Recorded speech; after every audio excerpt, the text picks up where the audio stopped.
세례 요한이 요단 강가에서 회개의 세례를 베풀자 예루살렘에서 제사장들과 레위인들을 파견해 요한의 정체성을 캐묻습니다.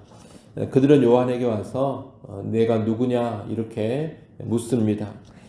당시 이스라엘은 로마의 압제 아래에서 메시아 그리스도를 간절히 기다리고 있었습니다. 그런데 세례 요한의 파급력이 엄청났기에 사람들은 이 세례 요한이 혹시 그리스도가 아닐까 이런 생각을 했습니다. 그래서 예루살렘에서 파견된 사람들은 요한에게 와서 네가 누구냐 이렇게 물은 것입니다. 이 질문은 사실상 네가 그리스도냐라는 질문입니다. 이때 요한의 대답은 단호했습니다. 나는 그리스도가 아니라 이렇게 답합니다.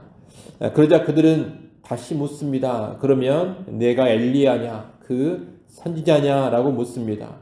세례 요한에게 네가 엘리야냐 그리고 그 선지자냐라고 물은 데에는 구약적인 배경이 있습니다. 구약의 마지막 선지자 말라기는 여호와의 크고 두려운 날이 이르기 전에 여호와께서 선지자 엘리야를 보내신다 그렇게 예언을 했습니다.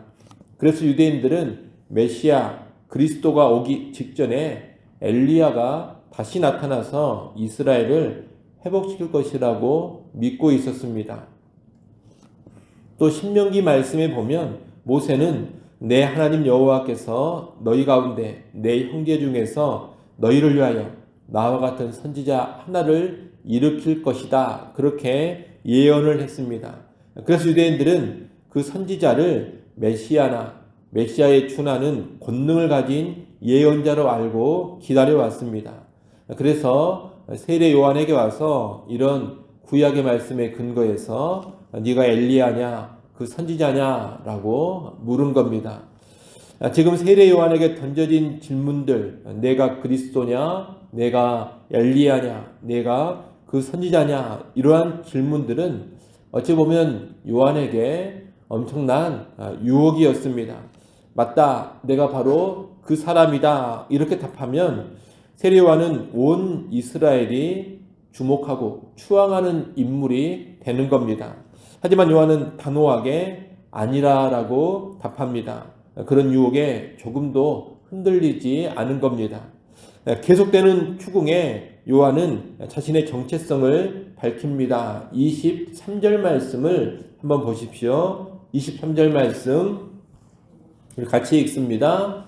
이르되 나는 선지자 이사야의 말과 같이 주의 길을 곧게 하라고 광야에서 외치는 자의 소리로라 하니라. 아멘. 이 대답은 구약 성경 이사야 40장 3절에 근거한 것입니다. 자기는 구원자로 오실 메시아 그리스도의 길을 곧게 하라고 광야에서 외치는 자의 소리일 뿐이라는 겁니다. 이 소리는 눈에 보이지도 않고 메시지가 전달되고 나서는 공중으로 흩어져 사라져 버립니다. 요한은 지금 자신을 철저히 비우며 자신은 예수 그리스도의 길을 예비할 뿐임을 말하고 있습니다. 요한은 자기가 주목받는 것을 경계하면서 초점을 오로지 그리스도께만 맞추고 있는 겁니다. 세례 요한의 말을 듣고서 예루살렘에서 파견된 자들은 또 묻습니다. 네가 만일 그리스도도 아니고 엘리야도 아니고 그 선지자도 아닌데 왜 세례를 베푸느냐는 겁니다. 당시 세례는 죄 씻음의 상징이었고 이 세례는 하나님이 보내신 권위자가 할 수 있는 일이다 이렇게 여겨졌습니다. 그래서 네가 뭔데 세례를 베풀고 있느냐 이런 일종의 혼란 섞인 질문을 하는 겁니다. 이에 요한은 자신의 세례는 물로 베푸는 세례일 뿐이라고 말합니다. 자신의 세례가 진정한 구원을 주는 세례가 아니라 그리스도를 맞이하기 위한 예비적인 단계에 지나지 않는다. 이것을 말하는 겁니다. 아울러 그리스도께서 이미 너희 가운데 계시지만 너희가 알지 못한다고 하면서 그분은 내 뒤에 오신다고 합니다. 자신이 그리스도의 길을 예비하는 자라는 것을 다시 한번 말하고 있는 겁니다. 그러면서 파격적인 말을 합니다. 나는 그의 신발끈을 풀기도 감당하지 못한다. 당시 이 신발의 끈을 풀고 발을 씻기는 일은 노예들 중에서도 가장 비천한 노예가 하는 일이었습니다. 그런데 요한은 예수님 앞에 선다면 자신은 가장 비천한 노예가 하는 이 일도 할 수 있는 자격이 없는 자다. 이 말을 하고 있는 겁니다. 그리스도의 길을 예비한다 그러면 꽤 괜찮은 일을 하고 있구나. 괜찮은 사람이로구나. 이런 생각을 할 수 있습니다. 그러나 요한은 예수 그리스도 앞에서 자기 자신은 그분의 가장 비천한 종이 될 자격도 없다. 이렇게 말하고 있는 겁니다. 이 말은 겸손한 모습임에 분명한데 이 겸손은 단순한 인간적인 미덕에서 나오는 겸손이 아닙니다. 이 겸손은 예수님이 어떤 분이신지를 제대로 알고 있기 때문에 나오는 겸손입니다. 여러분, 그저 자기를 낮추기만 하는 것이 성경적인 겸손이 아닙니다. 성경이 말하는 진정한 겸손은 하나님을 바로 알고 예수님을 바로 알았을 때 그분 앞에서 내가 아무것도 아니라는 것을 깨닫고 낮아지는 것입니다. 그냥 단지 나를 낮추는 것, 이것이 겸손이 아니라는 겁니다. 자기 자신만을 바라보면서 나는 보잘것없구나. 여러분, 이것이 아닙니다. 자기를 보면서 낮아지는 것이 아니라 지극히 크고 위대하신 하나님, 존귀하신 예수님을 바라봄으로써 자연스럽게 낮아지는 것이 성경적인 겸손입니다. 다시 말하면 성경적인 겸손은 자기를 주목하면서 낮아지는 것이 아니라 하나님께 주목하면서 낮아지는 것이 성경적인 겸손이라는 겁니다. 요한은 바로 그런 참된 겸손을 보여주고 있습니다. 오늘 우리는 오늘 본문의 이 세례 요한의 모습을 보면서 예수 그리스도 앞에서 나는 어떤 모습으로 서 있는가? 예수 그리스도께서 맡겨주신 일들을 어떠한 태도로 감당하고 있는가? 이것을 잘 돌아볼 수 있어야 하겠습니다. 우리는 주님을 섬긴다고 하면서도 인정받고 높아지고 싶을 때가 많습니다. 내가 주인공이 되고 싶어 할 때도 있습니다. 보이지 않는 소리, 메시지만 전하고 사라지는 그런 소리로 만족하지를 못하고 내가 드러나고 크게 주목받고 싶어 합니다.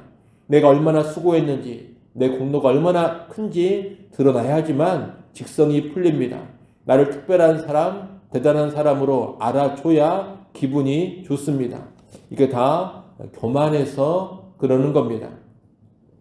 우리는 이런 교만의 모습을 회개하고 세례 요한의 모습을 따라갈 수 있어야 하겠습니다.